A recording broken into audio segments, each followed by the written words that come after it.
so much for joining us. Thank you for joining us at our first meeting. This is a spectacular event for a first meeting of our seminar on cultural humanitarian agency. We do this seminar with the Harvard Humanitarian Initiative because, like many doctors today, the initiative understands that without cultural and artistic intervention, public health, global health isn't really attainable. So we partnered up 4 years ago to do a series of events in the frontiers between one discipline and another to connect the dots, to learn from each other, and I'm delighted to initiate the year's event here with you and with our very distinguished guest, Diego Fernández. I met Diego Fernández. I had the honor of going on a walking tour with him through the neighborhood that he is reviving. This is an enormous, impoverished neighborhood, which may be called slum in one language, and favela in another, and villa in Argentina, that he single-handedly is turning into a gorgeous neighborhood. I don't know if you will say, Diego, but I will say one thing that stayed burned in my memory. We passed an area that was going to be a public plaza, and you said to me that you instructed the architects to change anything they wanted if they saw a plaza that was more beautiful anywhere else in Buenos Aires. That's it. That's it. So that optimism, ambition, and incredible dedication is making a miracle in Buenos Aires.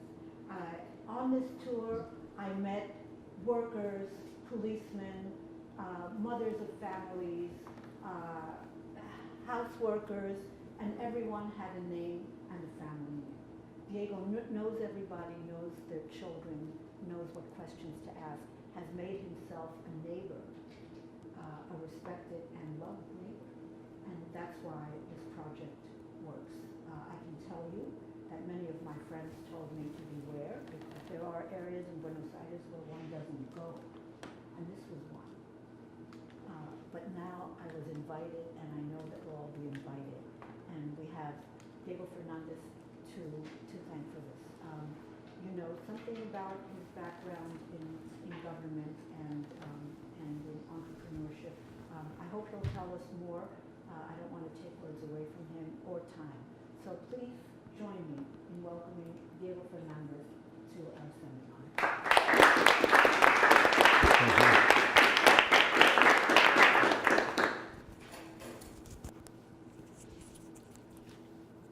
I also want to thank, really from very, very sincerely, Belén Barreto, who accompanied Diego and makes all of these trips possible. Our own team in cultural agents, Polly Lauer, Lolo, Rocio, and Alain, and Amy. Where is Amy? Alain and Amy are directing the seminar series. So thank you. Well, first of all, thank you very much. I just want to make single acceleration. I speak English as a second language. I try to do my best, but please bear with me. If I need any translation, I have here my Buenos Aires friend who will help me, which is for sure you know language much better. First of all, I would like to thank Doris. I really enjoyed meeting her through a common friend and walking and showing the barrio to her and what's happening there. And I shared the incredible enthusiasm she shows for really changing people's lives for what she does, which is really incredible. And of course, thank you all for being interested in what we're doing and spending your time here and giving me a chance to tell it to you. So for start, I want to start speaking about experiences. And I chose the experience of assisting a concert. For a concert to happen, we need a system working. We need a social system collaborating. We need guys building up structures. We need people connecting speakers and setting sound systems and lighting. We need guys selling Coke, or I mean, dressed as Coke but selling Pepsi. That's incredible.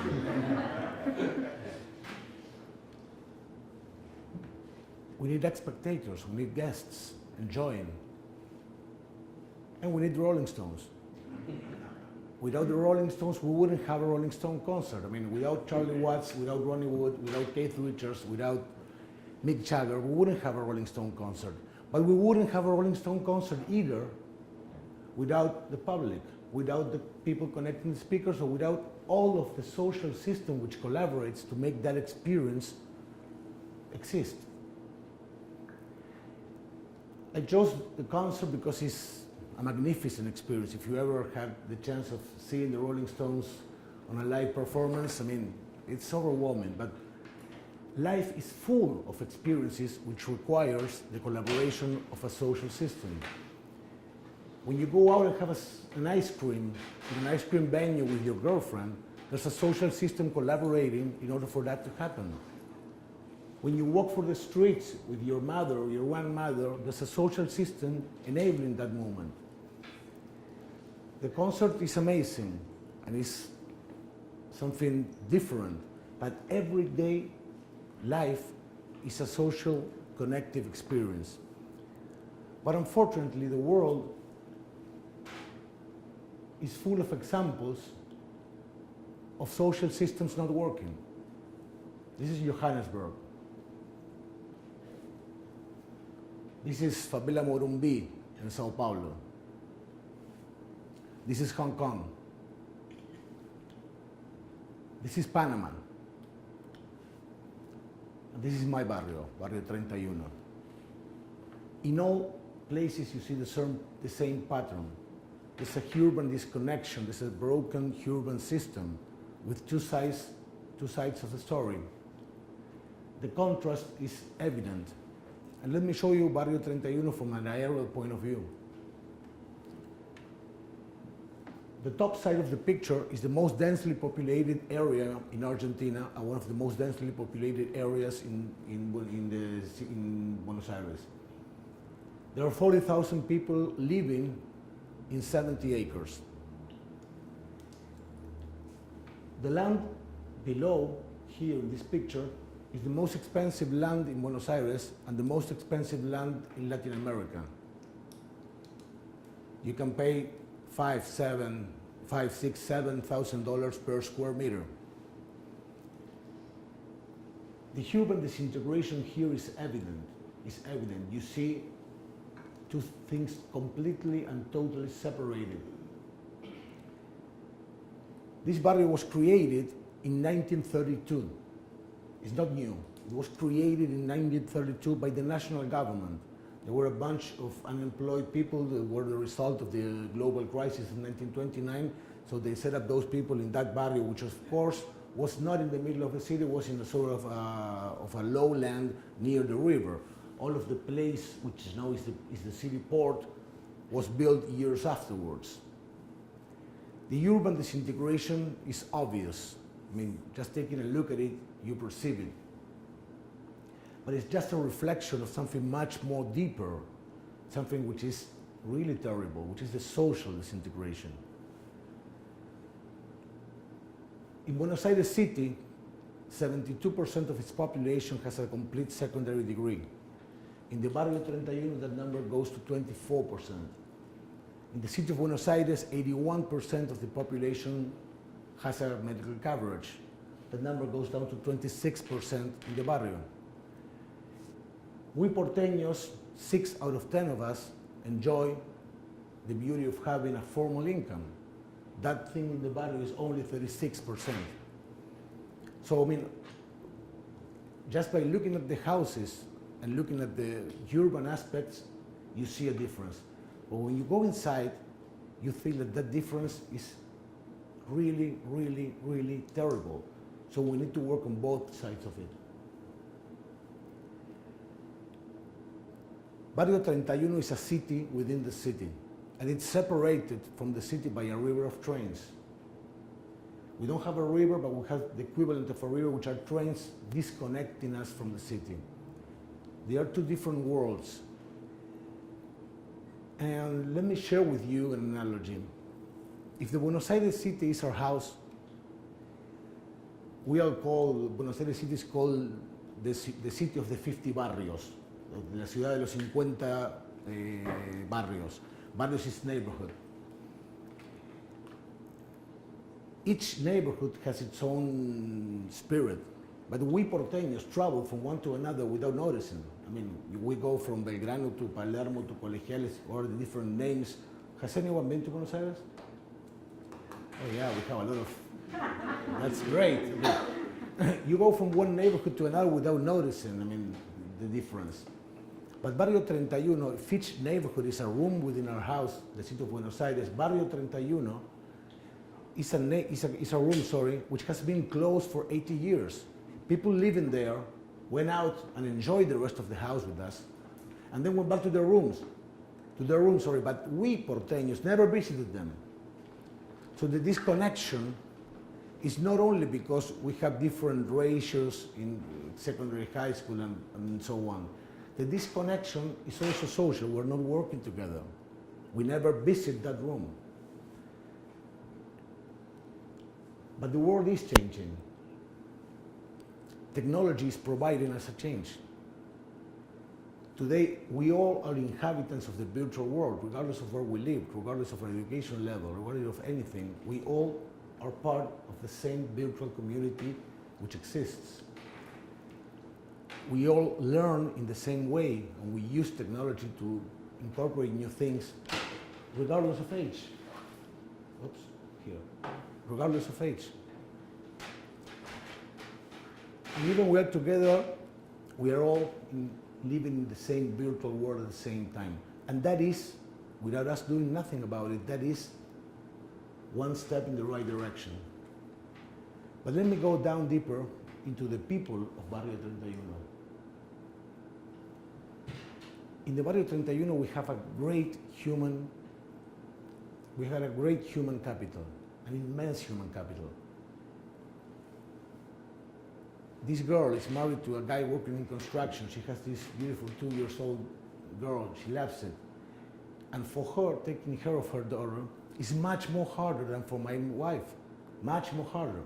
She needs to put in a great deal of effort compared to anyone living in the formal city. That guy lived in another shanty town, and he came here. It's called Steven, and he teaches children in the barrio, and he trains them to play soccer.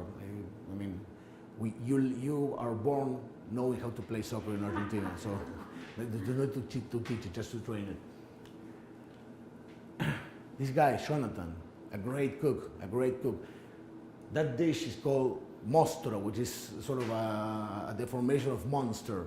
It's everything fried. I mean, you eat that and you need to go to bed for a while, but it's really, really tasty. And he's so proud. Look at his face. He's proud of what he's doing. And girls love each other like any other part of the world, any other part of the city. Our job is just to unleash that human capital into social capital. We need to provide the conditions for the society to start collaborating and to start transforming that human capital into social capital. So the first thing we did as a team, because I'm not doing this alone, I have a wonderful team supporting our mission. The first thing we did was we spent nearly 8 months just knowing people. Say, hey, hello, what do you need? What do you think? What do you want? And letting people know us. Because, I mean, this is not one side, it's two sides. We want you to know us, and we need to know you. And we established relationships, really close and strong relationships. Because we started walking the talk. We were the first one in doing what we hope that will happen on a city-wide basis. We started walking the talk. But the incredible thing is that this is much more than a walk, much more than a talk. It's a dream.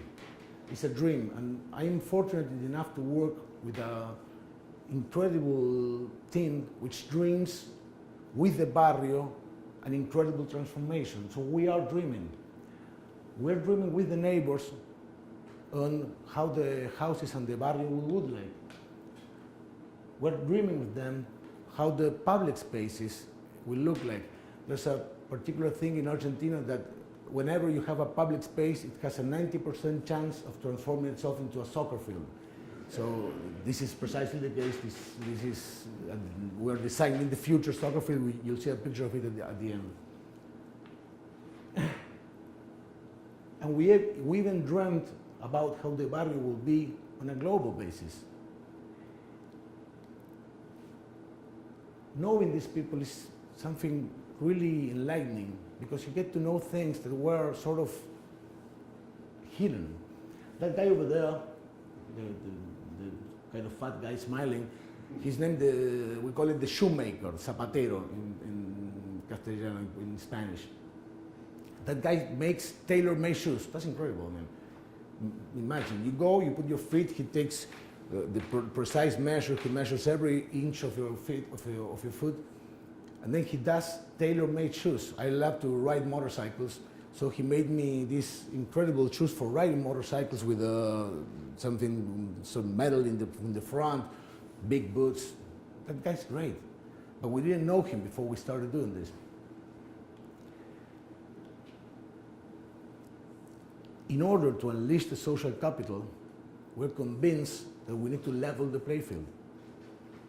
We need to give the people living in the barrio the same conditions as we porteños have in the rest of the city. And the first, sorry, this is really difficult to manage, you know, I'm getting myself crazy. And we are basing most of our strategy on 3 pillars. The first one being education. Education is, of course, an immense leverage. I will share with you my personal story. My father was born in what we call a conventillo. It's one step above a shantytown in San Telmo. He struggled and he was able of becoming a lawyer. And I was born in a different world. I went to a bilingual school. I had, everything that any kid could dream of. My father didn't. So my personal story in Argentina, we have many of those stories. My personal story is of pick and we got in, but it could have been pick and we got out. I could have been perfectly the subject of the project and not the leader of it. And that was just because the education my father was able of attaining. That single event changed a whole generation's life. So education is crucial. We are rebuilding the schools and providing the best tools available. There's a complete sort of campus made of 4 different schools, and we're rebuilding it. And we're putting this concept that Dory was sharing with you, which is we don't want just to rebuild the school. We want to do the best school possible. That is really important. That is a statement. We don't want just a school. We want the best possible school ever. The biggest school being built during these 4 years of the term of Horacio Rodríguez Larreta, which is the major, will be this project. The biggest school infrastructure will be this project. 4 times bigger than the one we have right now. But we were even bolder because we decided to do this, which is in the middle of the barrio, in a piece of land that we adjoined to the barrio we bought last year. We are building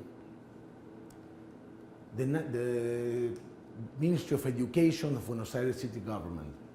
It will be the biggest public building in the city.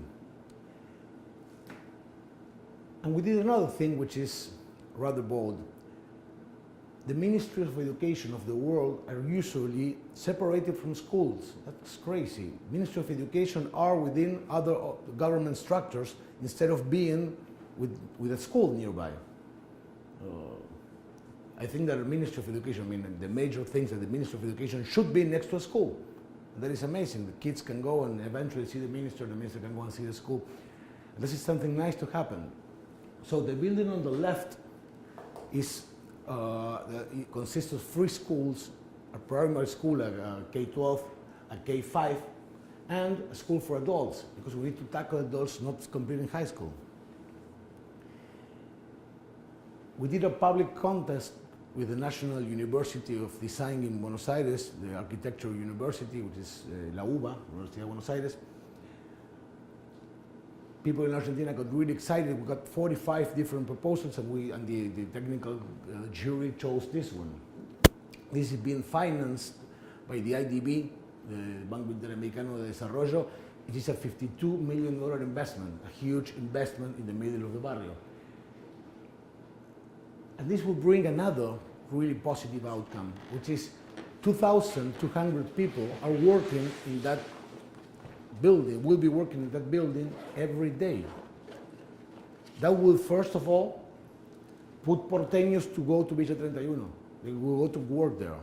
And second, we're confident it will create an economic boom. 2,200 people eating, getting their haircuts, women getting their nails done, and I mean, that would be a really strong economic injection, and we're really hoping for it. Health. Second dimension, health. First, education, second, health. We had in Barrio 31 one of the lowest rates of health coverage in the whole city of Buenos Aires.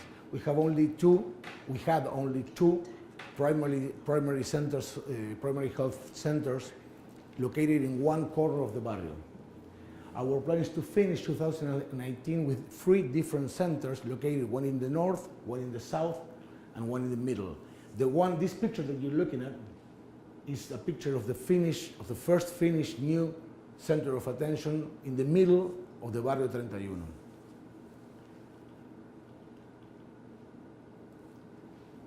Third dimension, economic development. And we really think this is the key, economic development. We have a great opportunity, you know why? Because 55% of the Barrio 31 population is under 25. We have a young neighborhood in an old town. In Buenos Aires, the population pyramid is an old city.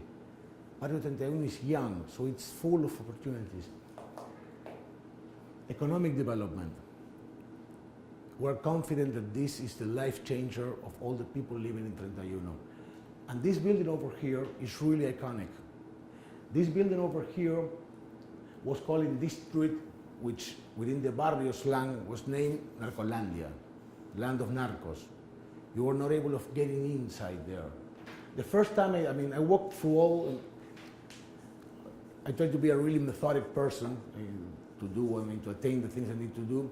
I tend to be really methodic. So every week, at least twice a week, I walk the barrio all by myself, without nobody around me.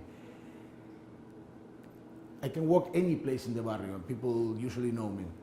But before we did what we did here, I wasn't able of walking here. The first time I entered this area was I got office December 2015. It was, let's say, February, March 2016, and I got in with a police officer with a bulletproof vest in front, a police officer with a bulletproof vest behind, and both with the guns drawn out. And I say, hey guys, you know what? Give me one, come on. But anyway, I got in and I walked with them, and it was crazy, you know. It was completely crazy. People were on the rooftop shouting, "Pati, pati, pati," which is the local slang between narcos to say someone from the outside world is coming in. Crazy thing. April 2016, coordinating with the justice and the federal police officers, because this is the narco traffic is a crime, is a federal crime. We really broke the narco traffic in Villa 31. And we confiscated 2 narco bunkers. And one of the narco bunkers was this one over here. It was called the Galpón de Tarzán, because the narco was named Tarzán, so everybody knew it as. It was a narco disco which enacted as a bunker. We rebuilt it from scratch, and we created there the Center for Economic Development. It's not here, and in the second floor, we have the Center of Economic Development in the second floor, and in the first floor, sorry, in the second floor, we created an office for the mayor of the Buenos Aires city. The mayor of Buenos Aires city works there every other Tuesday. He works there every Tuesday, and that's incredible because in the Buenos Aires city, we have 10 ministers and 8 secretaries. I'm one of those 18 people.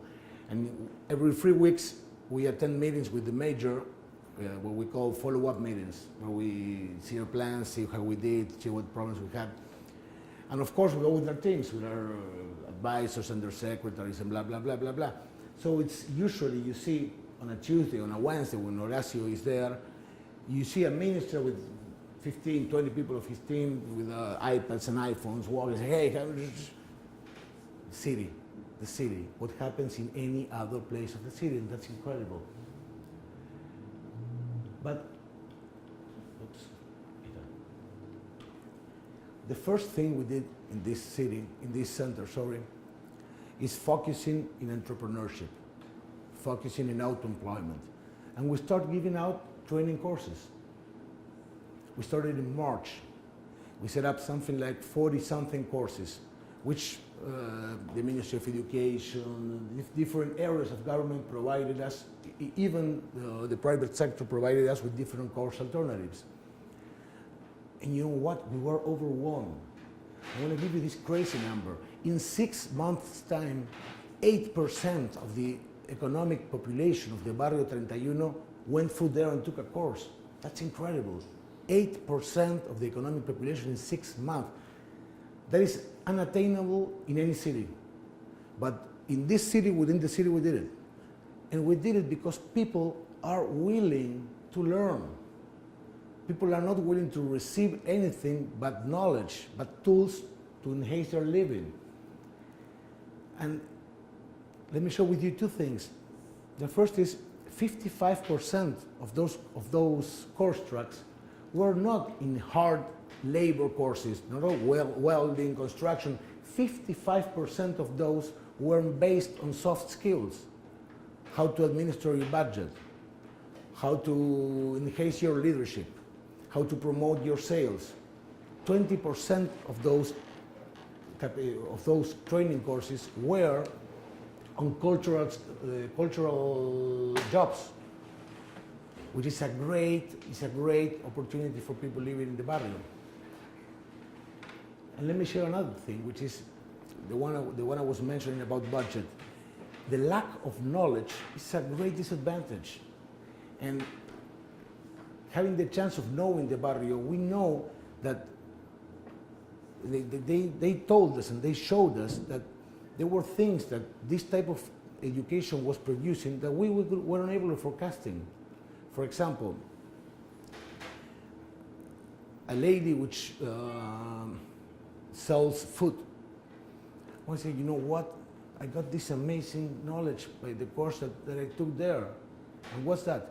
The dishes I sell aren't worth the same. Yeah, mom, come on, of course they aren't, of course. If you sell meat, it's more expensive for you than if you sell rice. See, no, that's a life changer. Maybe for some of us it's obvious, but for some of us it isn't. Another thing we learned, the people shared with us, which is, I learned that if I go out and buy my raw materials once a week, I do a better deal than if I buy them every day in the barrio.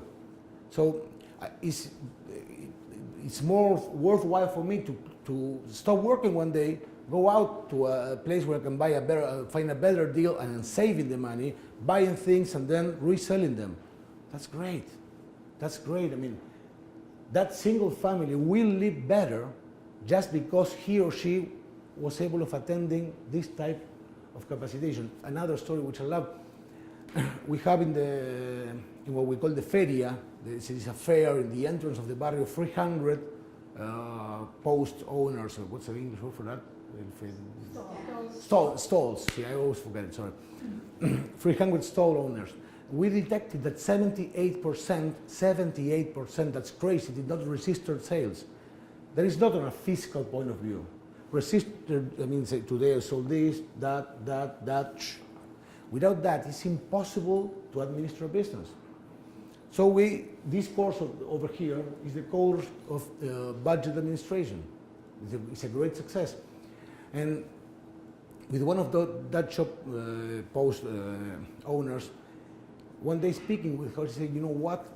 I learned I close on Fridays. I said, how do you close on Fridays? Are you kidding me? No, listen to this. I open on Wednesday, I sold 2,000 pesos. I open on Thursday, the last 4 Thursdays, 2,500 pesos. Friday, 1,000. Saturday, 3,000 plus. Sundays, 3,000 plus. Doesn't make sense to open on Friday. I better put my effort in the shop I have on the main street. Great! It's the same thing that happens on a restaurant in Milan, on a shop in New York. Doesn't matter the scale, it's the same concept. That family has that concept now and they can leverage on it. And knowledge and training for economic development is crucial. Shop owners. We have an enormous potential, an enormous economic force in the barrio. 800 shop owners, 800 shop owners. That lady there is named Petrona. She's a new shop owner because she opened the shop after this is next to the Cedel, to this place that we transformed. She opened it just 2 months afterwards. And she's amazing. She does, we call Argentinians milanesa, a milanesa with mandioca flour instead of using regular flour, which is incredible. Every Wednesday, me and my team have our team meeting, having lunch in our office over there, and she does this immense bowl of milanesa with salads and fries. Incredible, the best lunch in the week. Petrona, as this grocery store, have a legal business informalized. And that's losing an incredible chance because being informal is really expensive. I go to the supermarket and I buy products cheaper than people living in the informality just because I have a bank account. I go to the cinema and I pay my tickets with several promotions and I pay them more cheaper than the people living in informality. So we need to formalize them. And we opened, I don't have a picture here, but the Cedel, we opened just in front of the Cedel, the first office of the local IRS, the national IRS, in the middle of the barrio, so that people have the chance of incorporating themselves. And we're doing a really strong campaign. We already have 15% of the barrio formalized, and we will keep on moving forward. We have 100% of the barrio working formally. Look at that. That is incredible. Housing. In housing, we pursue 2 policies. Every improvable house will be improved. Every improvable house will be improved.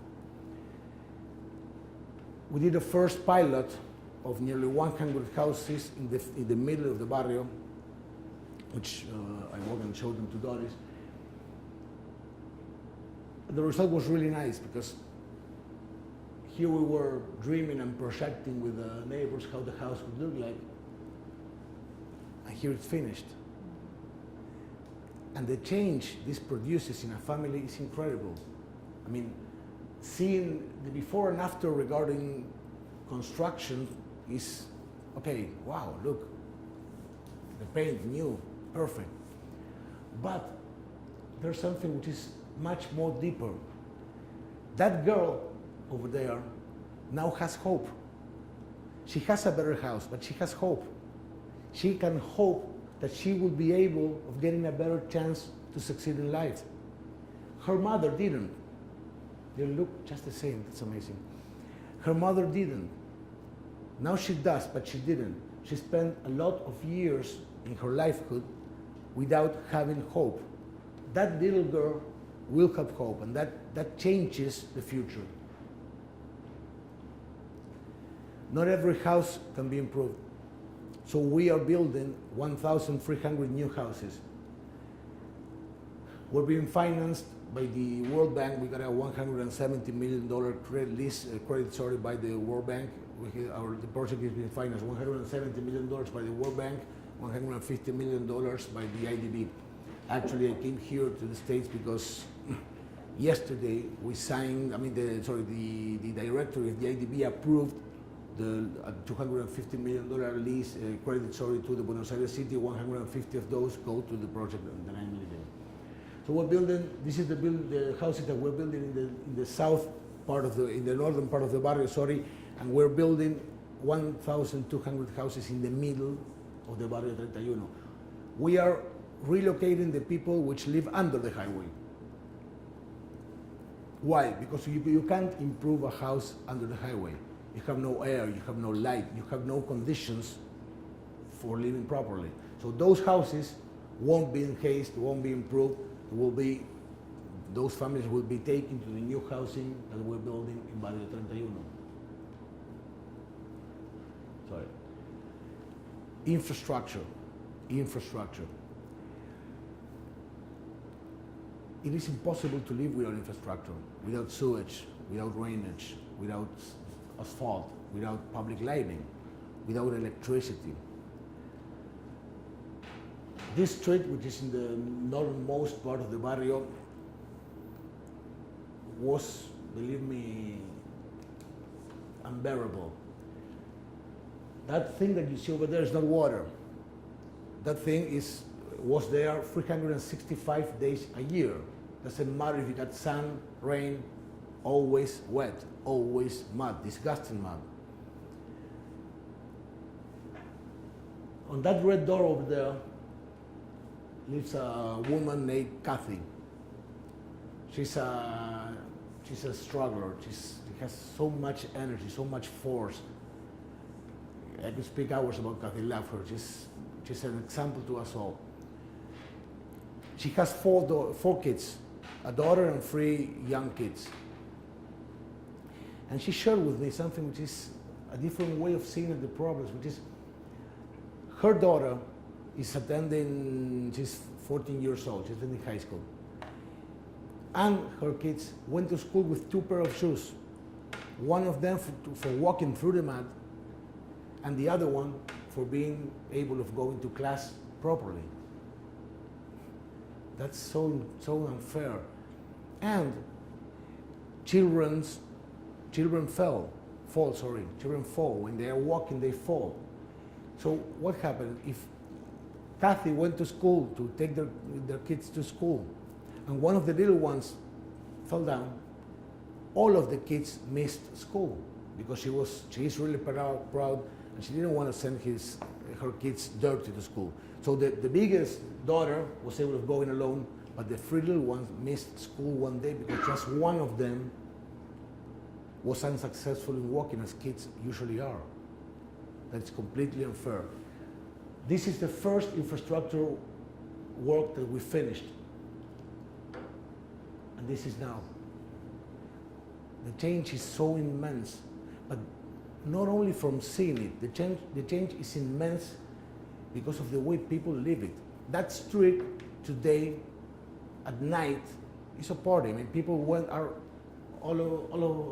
enjoy the night outside with the public lighting. Light changes everything. You know, one of the things people value the most? Riding a bicycle. We hadn't thought about it. So you know what? Now my kids may skate, may learn how to use a bicycle. Now my kids are being able of being kids. And they're so happy about it.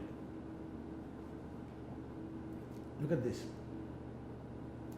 When we build infrastructure, this is another street which is already finished, which is called Avellaneda. It's more to the south of the barrio. We did here the same type of construction that you saw in the other picture. We placed brand new, with the same concept. I mean, we want the best streets, brand new streets with brand new lighting, everything amazing. And we are moving forward with this so ambitious and enormous plan for house improvement, which is financed by the state. But when we build infrastructure, people change things on their own. Look at this shop. It was like this, and it is like this. And we didn't do nothing. The owners of the shop did it.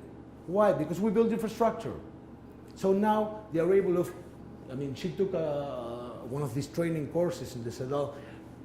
Now they're able, she learned how to place the merchandise in a proper manner, but she and her husband painted the store and enhanced it and improved it. And that thing, I mean, I have tons of pictures like this that show that people in the barrio are really resilient. I mean, they want to thrive and to improve their living conditions, and they do it on their own. They're not able of even waiting for us. Public spaces. We have 26 public spaces. This was what we call Plaza 103. You saw it, Doris. We were working on it while you were there, and it was finished. And the change is so incredible. Remember I showed you the picture of the Cedel, which was a Galpón de Tarzán. It was on the same street, which was a street completely co-opted by narcos. This plaza was named by the barrio Plaza de los Fisuras. Fisura is the slang for being broken, regardless because of drugs. It was called also Plaza de los Zombies because crack addicts look like zombies. It was an awful view. You got really a lot of drug addicts completely destroyed there. We opened this new square, I don't know, 15 days ago. It's incredible to see what's happening there. This and even more kids with their mothers and the whole barrio leaving the square all day long. 10 p.m. you see that square packed, completely packed. The other day I was in the barrio, say 7 p.m. and I got this amazing view, which was this is probably taken really around noon, and in the afternoon where kids go out of school, the square is, I mean, is overwhelmed. And the square was full of kids. And we got this young person, which was obviously on drugs, just on one side, on one corner alone. I said, that's incredible. I mean, we're moving out drugs with kids.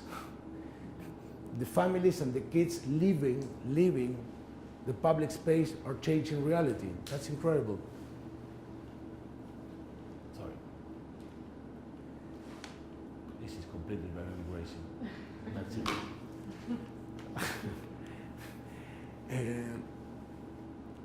You remember that soccer field that we were designing? Well, this is the result. We made this incredible space with a soccer field, a rugby field, a basketball court, and people enjoy it every day.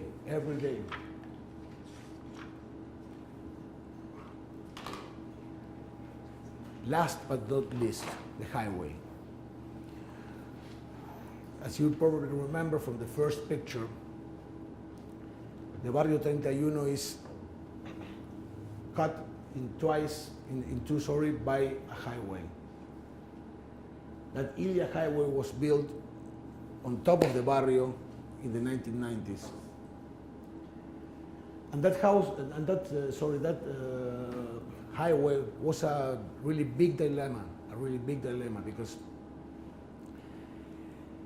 we are of course relocating the families which live under the barrio, the highway. Look at these houses. These are the first ones that we improved. And let me give you a small token on how we do things here.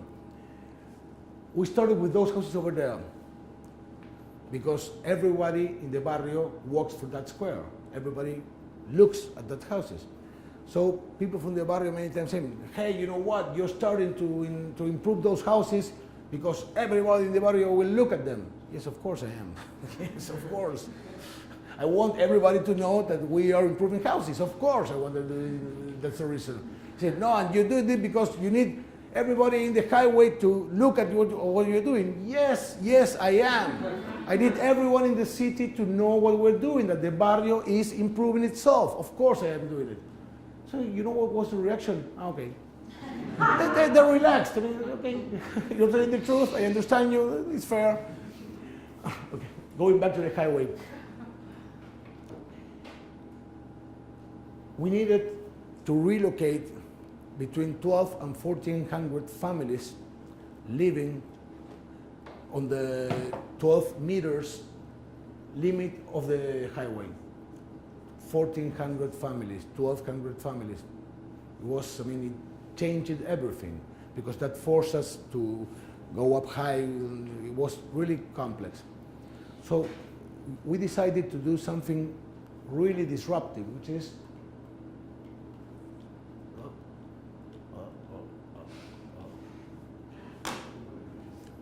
we're getting rid of the highway as a highway. We're getting rid of the highway as a highway. We're transforming the highway into a park. We're transforming the highway into a park, and we're so proud of it, so proud of it. Because this new park will provide us with an incredible advantage to the barrio and to the city. First, this new park will be the connecting point over the river of trains with the city of Buenos Aires. We needed this big infrastructure to connect us with the city of Buenos Aires, and it was already there. It was already there. And I always remember we were working hours and hours looking at this problem see how we solve this highway issue, how do we connect us with the city. And one young architect in my team said, why don't we get rid of it? Okay. How's that? And the initial plan was to make a tunnel. That was impossible because of the new highway to make it a tunnel. That was impossible because of technical issues. But we're building a new highway, which is much more integrated into the city and modern. It won't be a highway. It will just cross the trains and then transform itself into an avenue. But this highway will connect us, the barrio, with the city. Because there's something important. This highway, first, it's separated from the barrio, then it gets down and it cuts the barrio in two. It cuts the barrio in two. So first of all, it's a connecting point with the city. Second, it provides us with public space. The ratio of public space in the barrio is completely inadequate. We have only 0.8 square meters per inhabitant. OMS, the World Health Organization, states that we need between 10 and 15 square meters per inhabitant of any given city. Nearly none of the cities in the world attain that status. Anyway, that's sort of a standard.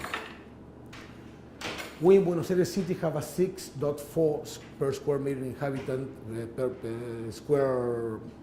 public square per inhabitant, and we will take the Barrio 31 from 0.8 to 7.5. I mean, we will put a bunch of public space in the middle of the barrio, and we really need that. And this project here is already connecting us.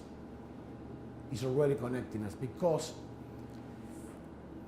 before making the public contest, the international contest, I will tell you about it now, the international contest, what we did is we spoke with neighbors of the barrio, but neighbors of all the barrios surrounding the highway, on both sides. We spoke with Recoleta, we spoke with Retiro, we spoke with Barrio Norte, with all of the barrios which are right next to the Barrio 31 and to the Barrio 31, because this new park is not for the barrio, it's not for the other barrio in front, it's for the city of Buenos Aires, it's for all of the Argentinians. It will be a huge urban transformation, an immense transformation. And I'm really proud of telling you that we are doing this international contest. We're in collaboration with the Harvard University on it. We are defining an agreement that we're in the works, in the legal. I mean, we are on agreement, but now we need lawyers to be in agreement, which is a completely different job. I mean, we love what we do, but I mean, lawyers need to do the nitty-gritty thing, and we're in that process. And we did something which we are really happy about it because it shows and the real spirit in which we do things here, which is in this public contest we requested the jury not to give us one winner, to give us at least two. So I mean, we know that there's a lot of technical issues that need to be complied by a project of this magnitude. We would invest several $1 million. It would be a really, really ambitious project. And there are a lot of different technical issues that need to be complied by the contestants. But we don't want one winner, we want at least two. Because what we will do in January this 2018 is we will put those two winners out and make people vote through the internet. Make people vote through the internet, a human intervention of colossal dimensions. That is immense. People will be able to say, I like this, I like that. And we're really happy about it because we're letting people decide. We are doing our technical job, but we're letting people choose what they like better. And speaking with other architects, hey, but people are not architects. No, they're people. They will choose the part they like the better. And that's great. We're convinced that doing this, we will be able of living an experience, of living the experience of being porteños, of living in the city of Buenos Aires all together. We will be able of being part of the same concert all together, and we're really happy to make it happen. Thank you so much.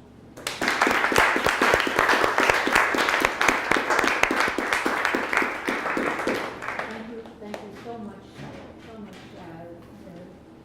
You raised all of the possible issues, so I know you'll have lots of questions from a range of participants here, in the spirit of your last comments about engaging participation. So I leave the floor open for short questions, so we have time for answers. Very often when you get into these kind of projects, what happens is that, you know, the people who are the affluent ones now want to move into these areas that are now more attuned to their situations. And some of the businesses that are, like you were talking about, the Milanesa, the lady has her own shop and things like that. Now they expect to have like really good fancy restaurants to come into, you know, for lunch and things like that. And somehow some displacement takes place. And I wonder what the government is doing to try to assure that these people are going to be able to stay in those areas, benefiting from the whole community. Well, it's really the question, and it's a very, very important question. First of all, we don't want to improve the barrio. We want to make the social capital in the barrio to thrive. So we're speaking about the people and not the barrio, not the land. That is really, really, really important. So avoiding gentrification is a crucial matter. We have not yet decided what is the precise step we're going to take, but we are working with all the political forces in our city to define a future law that will come out hopefully in July next year. And I'll share with you what we are thinking about. We Latinos in Argentina, we have this strong sense of property titles. My porteña friend here can share that. I mean, we like to be the owners of our house. And the community land trust, which is perhaps a really nice model to avoid gentrification, is something which is kind of contradictory with that social and cultural thing about owning our houses. So we're coming up and we're thinking about two directions regarding property, and then speak about businesses. First, we decided to create this hybrid between the community land trust and the ownership, which is we are giving out, or we plan to give out property titles, but with some restrictions. First of all, people living in the barrio will have a first refusal right. So if you want to sell your house, you need to first put it in to offer to the people living in the barrio, which is sort of the same type of mechanism that goes through in the community land trust. Second, the state will have a first refusal if the barrio doesn't decide it. Why? Because if we see things moving in the wrong directions, well, we are a big elephant. We go and intercede. But we're also doing some things to limit the voracity of the real estate market, because this is really important. So what we're planning there is we created the new code for the new urban code for the barrio. We're putting there a limitation on the 3 stories high. We won't allow buildings more than 3 stories high, and we're putting a limitation on how you can meld, or how you can unify different houses together. So you can't buy, for example, 10 houses and build this huge place. We're putting a limit on that to avoid, or to just to put a top on the possible earnings of real estate developers. We don't think that forbidding sales is a good idea, because it has proven over and over again to fail, and we like to give people liberty. But we are convinced that we need to put some limitations for this to work. And you raised a good point, which is businesses. We think that there must be an integration of the city and the barrio. We think that there are some businesses in the city that, of course, brands, etc., we want to go and want to go into the barrio. We're working really closely with the private sector, because we're convinced that the state is only putting the wheel in place, but the private sector needs to keep on pedaling. If we do it just by the state, perhaps something change or whatever. We need this to work on its own, and we think we can do it. We have different types of businesses. For example, whichever business that sells food is dangerous, just to say, because the woman with the milanesa, blah, blah, blah. But for example, the guys selling appliances, okay, nobody sells appliances, that's an opportunity. And we're working with the private sector in coming up with a model to make things work in conjunction and to sort of thrive together. And we think we can attain that. We don't want to forbid, we don't want to say, hey, come on as you want. We need to put some regulations in place for this to happen properly. It's not completely defined yet. We think that we have at least 1.5 years. We are in the middle of the working sessions to establish this policy. So yeah, my initial question was regarding gentrification. Then I was thinking, like, you're having a really holistic approach to the development, not only of the barrio, but from the city of Buenos Aires.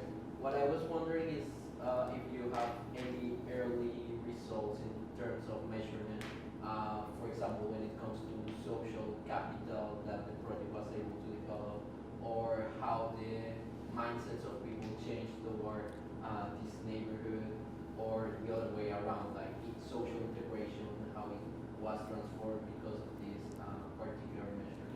Well, we think that's crucial. To be honest, when we started with this project, we sort of collided with a statement that we should sort of measure this because of land value. And we think that's a complete failure. That's wrong. Today this morning I was speaking with a professor in the MIT which specializes in precisely that. And he said, how did you manage to get $320 million from both the IDB and the World Bank without touching land value? I said, they are really happy about it, and they're really encouraging us to do it without touching land value.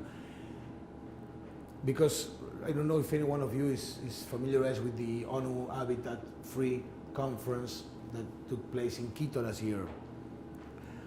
Habitat is for me, one of the examples of how humankind can work together and reach a global consensus that is really strong. ONU, the United Nations, organizes the Habitat Conference every 20 years. Last year in Quito was the conference number 3. And sort of the mantra that came out of that consensus, which was worked by 194 countries over 8 years, that's incredible, was precisely that integration and having an holistic perspective was crucial for success. But the issue is there's not yet developed, we as a race, as a human race, don't have yet developed what should be the base level measurements that we need to take in order to say, hey, we succeeded. What we know is that land value is not the case, and what we did is we are investing money and effort in order to come up with these base level measurements, which today what we're doing is we're measuring everything we can. And we need to build up, and we're working at that, we're working in strong collaborations with the academia in Buenos Aires and worldwide, because I always like to say that working with the international support, the global institutions like the IDB and the World Bank gives us is the chance of working with the best minds in the world, and that's incredible. We are working with the best minds in the world. And we're coming up with a base measurement in order to say, okay, this is what we need to think about, not only on the development of the social capital of the barrio, but of the city, because we really think that the payout of this type of project is a much more complex equation that needs to be viewed in an holistic perspective. Yes. I have a question that would take hours to answer, but I want you to just briefly give us a sense of how you did this. I'm doing it. So obviously you managed to get city support, national support, international support. Was it seen as a pilot project? Did somebody write up an utopian vision that suddenly is coming to fruition? It's extraordinary, and I wanted to have a few pointers on how it was conceived and some of the key points in getting to where you are. Well, it's a very good question, but it's a complex question. Of course, I mean, Comes out of that relation. thanks so much. I mean, if I were to do a checklist, the first thing you need is political support. And the mayor of the city of Buenos Aires is completely convinced that this is the way to go. Horacio Rodríguez Larreta is convinced that this is the way to go. Without that, there's nothing. If you don't have that, there's nothing. So city government. City government, I mean, once you have city government, you go up. I mean, that was the way we did it. With the support of Horacio, which is he's quite an important guy within the President Macri. He was the former chief of staff of the actual president of the Buenos Aires when he was, the actual president of Buenos Aires was the Buenos Aires city mayor for 8 years, and Buenos Aires, and Horacio Rodríguez Larreta was his chief of staff.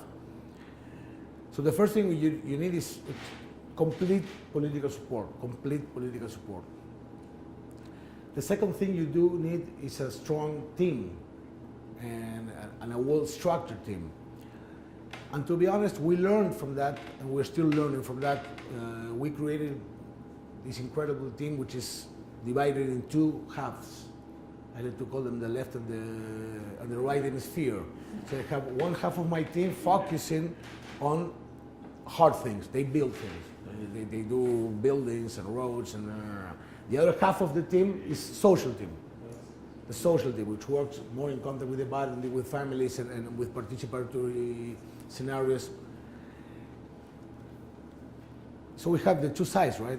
And coming up with that was a definition that took us time. When I started in December of 15, we were 25 of us. Now we have nearly 400 people. Building up that team in such a short time requires a lot of effort.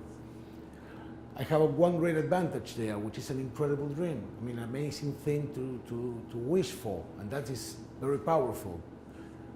Very powerful. And after 1 year, we realized that things were working but not as efficient as they need. Why? Because people doing physical things focused on their objective, which is doing them as cheap as possible, as fast as possible, and people working in the social things focus on their objectives, which is considering every aspect that the family may go through. And that, I mean, you can optimize both things at the same time. It's impossible. You need to take decisions. And that thing, that wasn't working properly within the team.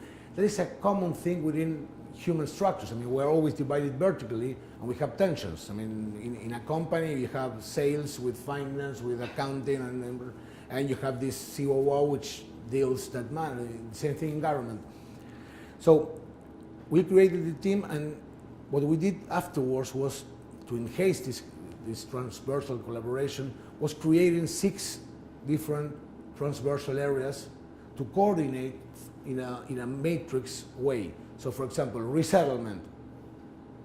I have 2 undersecretaries, one for the left hemisphere, one for the right hemisphere. So we created this, for example, the coordinator of resettlement, transversal, with the same type of political stature as an undersecretary. The coordinator of house improvements, transversal.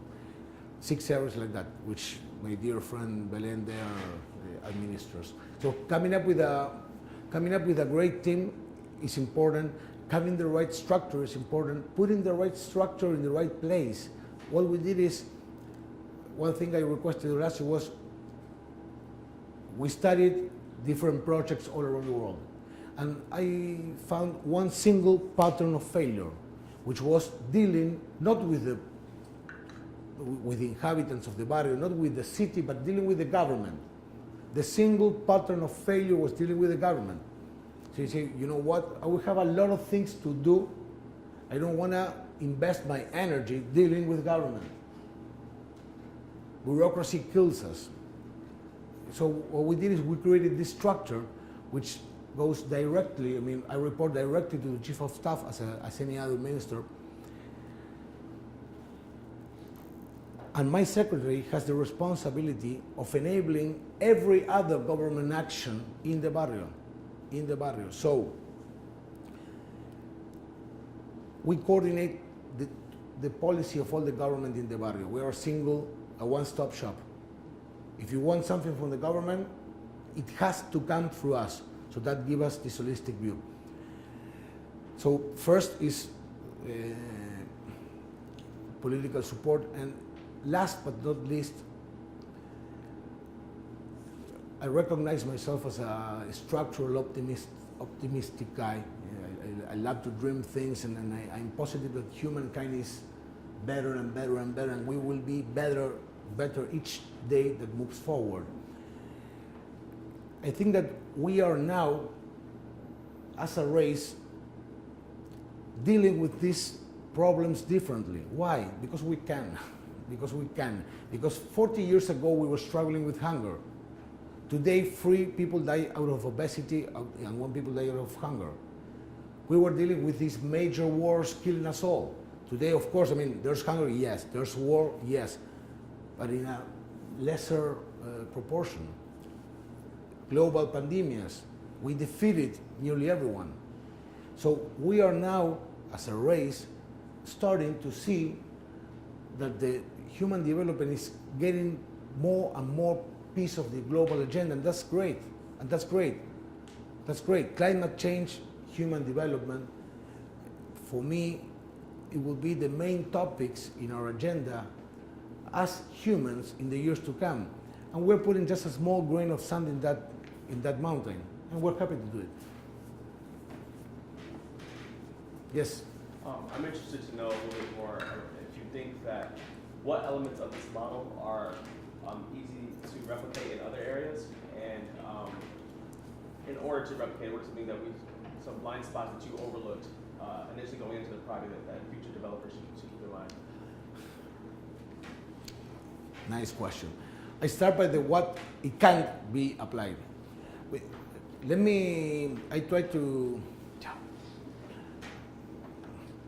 I started sharing with you why we do what we do, the reason why. I then went through the how we think this should be done. Finally, when I started with the part about leveling the playing field, I started with the whats. I mean, what are we doing? The what is something that you need to calibrate according to the problem that you're dealing with. And each what will be different when you tackle each problem. What we think is that the why and the how is something that you can take and is sort of universal. And the why is for us this concept of unleashing the social capital. That is so important, is so crucial in our point of view. We think that there's a great deal of human capital within the informal neighborhoods that is not collaborating efficiently with the rest of the society, hence is not allowing the social capital to develop. So what we think is that unleashing that social capital is the reason why we should move forward. And the how is important as well, which is we think that the first thing you need to do is getting in touch with the people and getting in touch with the people as people. I mean, this is not a state, a bureaucratic immense organization with no human face that gets into the barrio. You need people working for the state to go and work with people living in the barrio. And you need to work on both sides, on the barrio and on the barrio surrounding the barrio. It's an holistic point of view, and that's crucial as well. The structure is another how. I did not tackle the structure, but because of the question she asked me, but because it's something much more technical. But we think that the government structure behind this is also a crucial part of the how. So conceptually, the why is something abstract, the how is something abstract, the what needs to be tailored, made for each case you do. Thank you. Sorry. I apologize if you've already covered this. I arrived a little late, so I apologize for that. If you can say a few words, if you've said or ignore it, please. But why the specific site was chosen? And I'm particularly thinking about the local politics inside the library. How well organized were the residents? Were they not organized at all?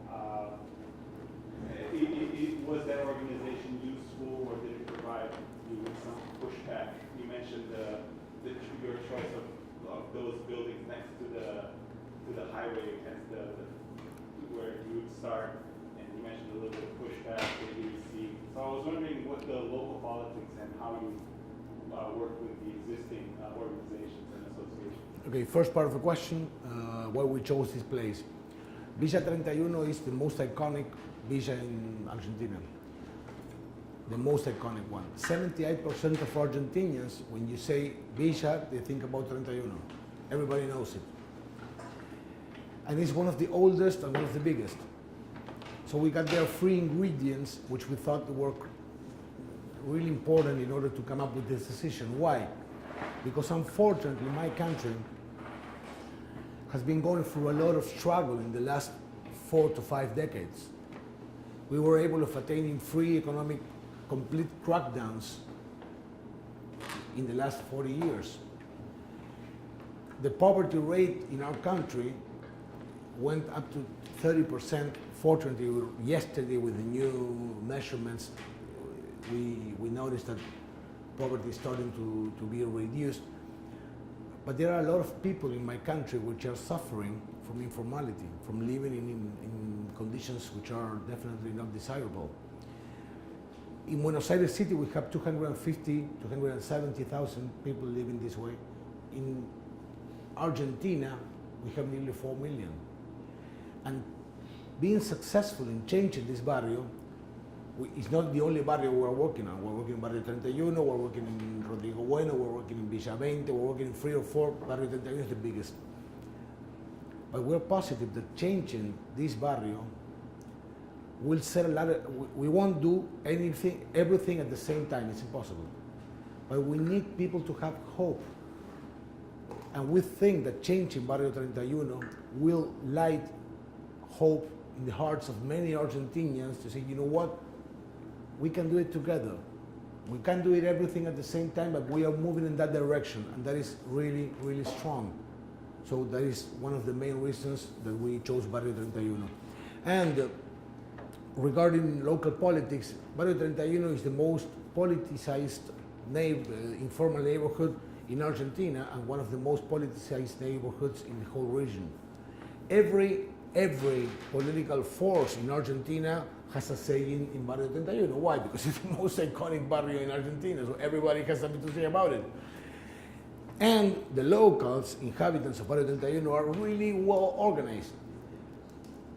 They have 129 local representative, local leaders elected every 2 years, and they have 10 of those 129 are elected as advisors, as former advisors.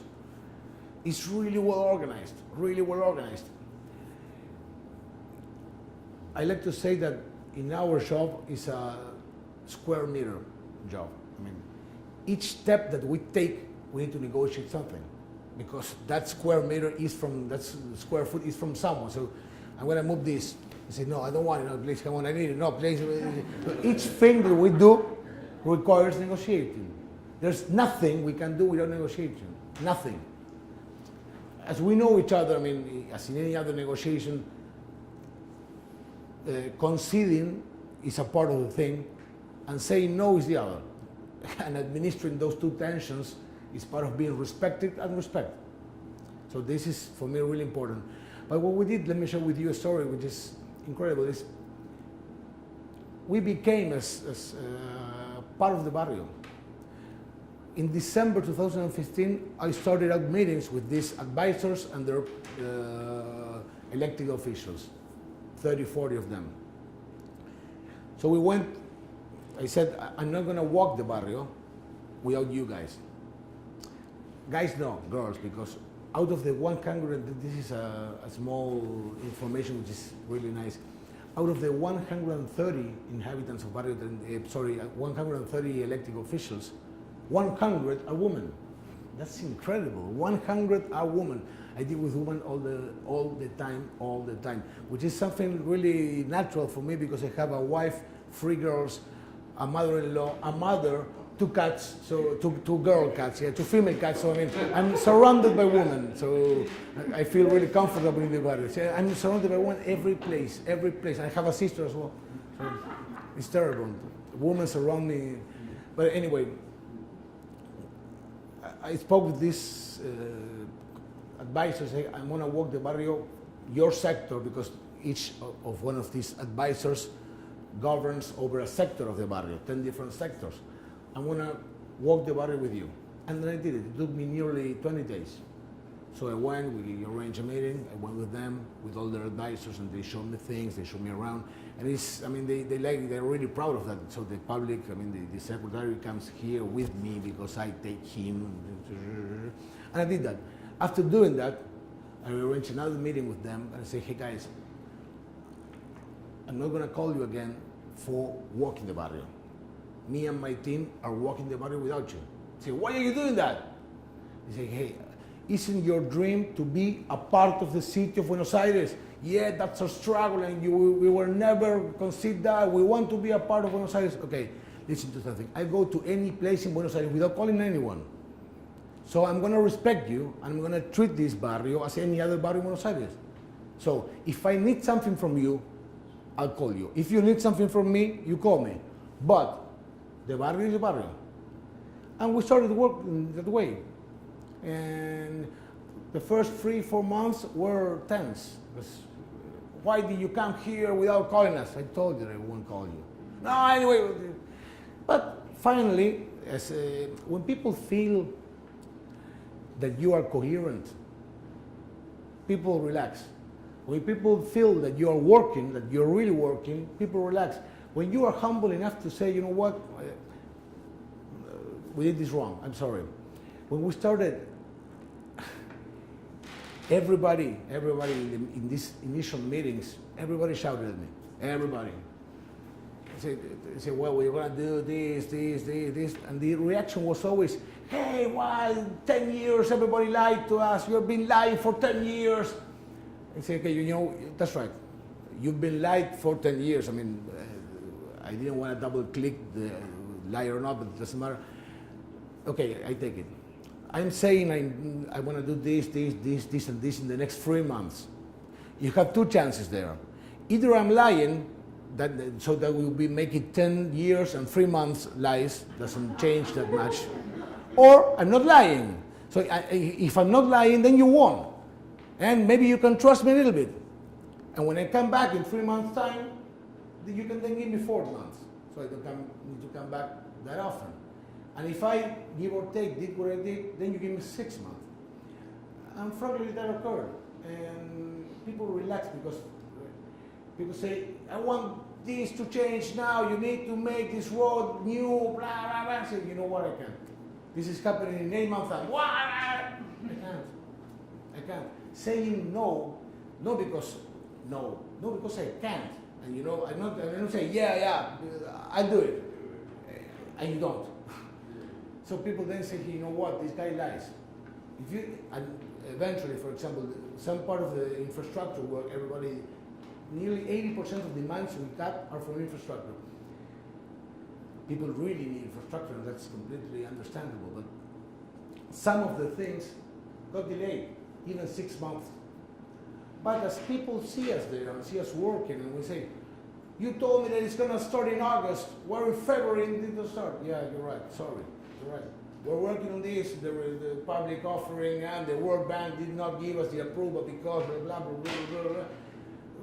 It will be in June. Well, okay, June. Yeah. That's it. I mean, it's how humans relate to each other, and that is really important regarding the how the guy who left asked me. I think we're close to 6 o'clock. Maybe we can stay for a little while. Okay. Maybe we can stay after our applause for Diego and just say a few words. Belen brought some gifts for us.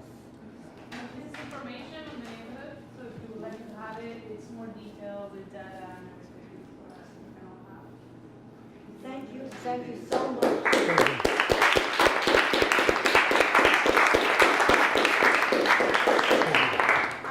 I know that Diego will be back to Harvard in late October, so please stay in touch with us to continue conversation.